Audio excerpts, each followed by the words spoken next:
नमस्कार। महाराष्ट्र की आवाज़ में सभी दर्शकों का स्वागत है।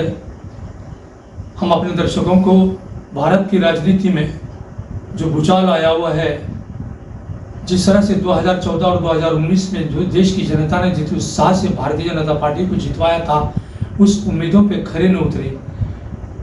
इस वजह से आज राहुल गांधी जननायक के तौर पर जनता में अपनी एक छवि बनाए हुए हैं। जिस तरह से राहुल गांधी ने भारतीय जनता पार्टी के वोट बैंक में सेंध लगाने का प्रयास की, जिस तरह से उन्होंने डाका डाला, भारतीय जनता पार्टी ने जितने वादे किए थे वो सारे वादों पर खरी नहीं उतरी, केवल जुमलेबाजी पे चली।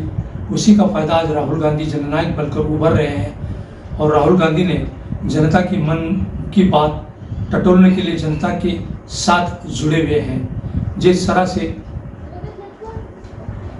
संसद के अंदर नारी शक्ति वंदना बिल पारित किया गया, जिसमें ओबीसी समुदाय की भागीदारी पर राहुल गांधी ने जो सवाल उठाया, जिस तरह से केंद्र सरकार के 90 सेक्रेटरियों में केवल 3 ओबीसी समुदाय के होने से राहुल गांधी ने भारतीय जनता पार्टी की वोट पर इस तरह से प्रहार किया कि आज भारतीय जनता पार्टी को राहुल का ये प्रहार सहना बड़ा मुश्किल नजर आ रहा है।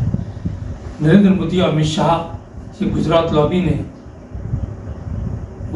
में एक हड़कंप सा मच गया है कि राहुल गांधी जिस तरह से लकीर खींची है ओबीसी समुदाय में, बल्कि 2014 और 2019 के चुनाव में जिस तरह से 19 के चुनाव की एनालिसिस यानी खुलासा किया जाए तो भारतीय जनता पार्टी को 22 करोड़ 90 लाख वोट मतदाता मिले थे, जो 37% के करीब थे, जिसे विपक्ष के बिखराव से 62% वोट होने के बाद भी विपक्ष की एकजुटता न होने के कारण भारतीय जनता पार्टी को इसका फायदा हुआ।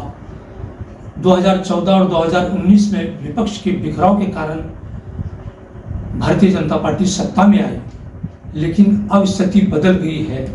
इंडिया गठबंधन जिस तरह से आज 27 राजनीतिक दलों का गठबंधन जो आज बना है, भारतीय जनता पार्टी के लिए बहुत बड़ी चुनौती बना हुआ है। लोगों का जो शेयरिंग है, लोगों की जो भावनाएं हैं, आज इंडिया अलायंस के साथ जुड़ी हुई नजर आ रही हैं, जिसमें सबसे ज़्यादा ओबीसी समुदाय, दलित समुदाय, मुस्लिम समुदाय, इनका जुड़ाव होने से इंडिया अलायंस को बहुत बड़ा फायदा होने का अनुमान लगाया जा रहा है। अपर कास्ट की अगर बात की जाए, जो हमेशा से भारतीय जनता पार्टी और आरएसएस का वोट बैंक रहा है, लेकिन आज ओबीसी समुदाय का सबसे बड़ा जो जनाधार भारतीय जनता पार्टी का था, आज वो बिखरता नजर आ रहा है और कहीं ना कहीं इंडिया गठबंधन की ओर आकर्षित होता नजर आ रहा है। तो राहुल गांधी और जितने भी 28 राजनीतिक दल जो इंडिया गठबंधन में हैं आज, उन सब एक चुनौती बनकर भाजपा के सामने उभर रहे हैं। आने वाले समय 2024 में भारतीय जनता पार्टी का बहुत ही कठिन परीक्षा होगी, बहुत ही मुश्किल का दौर भरना होगा।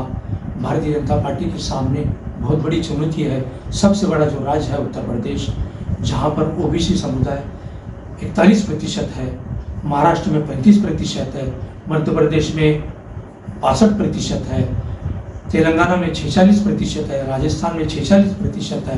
तो ये जो वोट बैंक है आज इंडिया गठबंधन के साथ नजर आ रहा है और इंडिया गठबंधन 2024 में भारतीय जनता पार्टी को एक बहुत बड़ी चुनौती के रूप में देखेंगे।